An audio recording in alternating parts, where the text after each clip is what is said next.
सुरेश बैठा जी ने स्पीकर साहब को आवेदन दिया था और वहां से आदरणीय महामहिम के पास ये आवेदन पहुंचा है, तो उसको अग्रसारित करने के लिए और उचित कार्रवाई करने के लिए हम लोगों ने निवेदन किया है।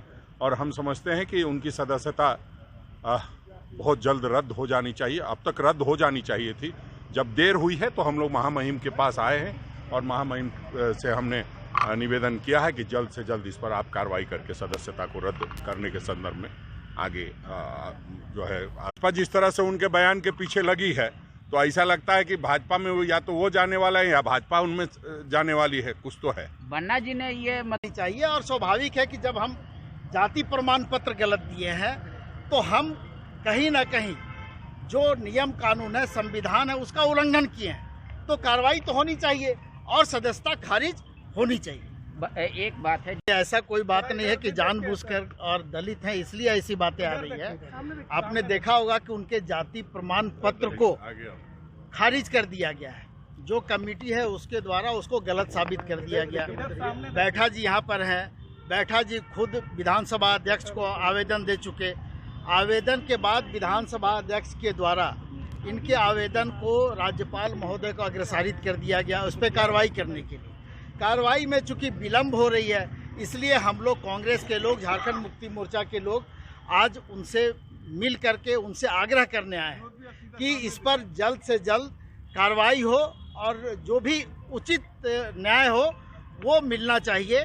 चूँकि इस मामले को बहुत आगे अगर ले जाने का बात है, बहुत सी बातें आ रही है कि कोर्ट में ये मामला है, कोर्ट में मामला लंबित है, तो कोर्ट की अपनी प्रक्रिया है और जो संवैधानिक प्रक्रिया है वो अलग है, विधानसभा की प्रक्रिया अलग है, राज्यपाल महोदय के यहाँ जो प्रक्रिया है वो अलग है।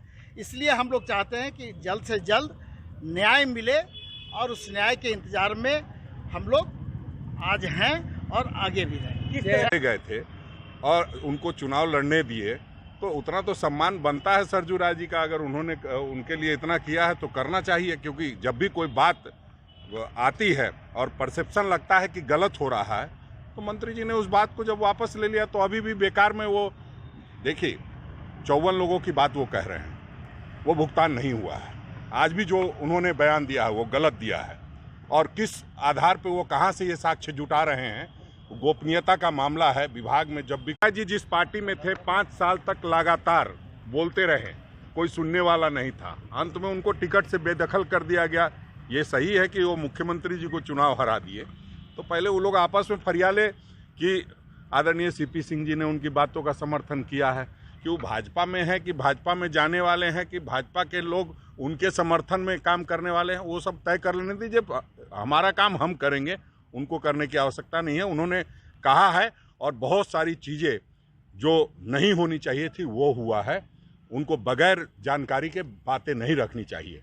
अभी भी जो वो कह रहे हैं और आज जो अखबार में छपा है वैसा कुछ हुआ नहीं है। इसलिए हम समझते हैं संजीदा व्यक्ति हैं, हम उनका सम्मान करते हैं और उनको जब भी कोई बात रखनी चाहिए तो पूरे तरीके के साथ, पूरे साक्ष्य के साथ रखनी चाहिए। कहीं ना कहीं उनको अभी भी इस मामले को ये मेरे संज्ञान में मामला नहीं आया है।